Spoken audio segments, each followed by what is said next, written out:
రేపు వచ్చే నెల డిసెంబర్ 19 నుంచి 29వ తారీఖు వరకు జరిగేటువంటి 37వ జాతీయ పుస్తక ప్రదర్శనలు విజయవంతంగా జరగాలని ఆశిస్తున్నాము. ఈ మధ్య కాలంలో మనం యువత ఎక్కువగా రాసిన పుస్తకాలని చూస్తున్నాం. ఇంకా ముందు కూడా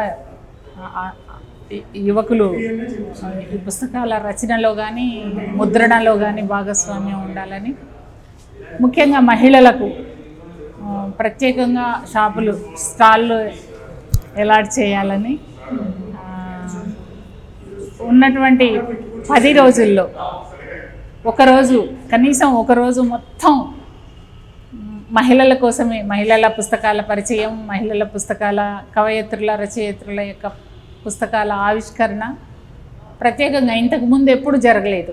అలా జరిగితే భిన్నంగా ఉంటుంది, సంతోషంగా ఉంటుంది. నేను ఈసారి సంఘటిత పుస్తకం స్త్రీవాద కవిత్వ సంకలనాన్ని కన్నడంలోకి అనువాదం చేయబడినటువంటి సంకలనాన్ని ఈసారి నేను ఈ పుస్తక ప్రదర్శనశాలలో ఆవిష్కరించబోతున్నాను. ఇంకా దాదాపుగా 100 పుస్తకాలు ఈ ప్రదర్శన సమయంలో ఆవిష్కరణకు ముందుకు వస్తున్నాయి. కేవలం ఆవిష్కరణలే కాకుండా గతంలో ఆవిష్కరించినటువంటి పుస్తకాలని పరిచయ సభల్లాగా కూడా పెట్టాలని నేను కోరుతున్నాను.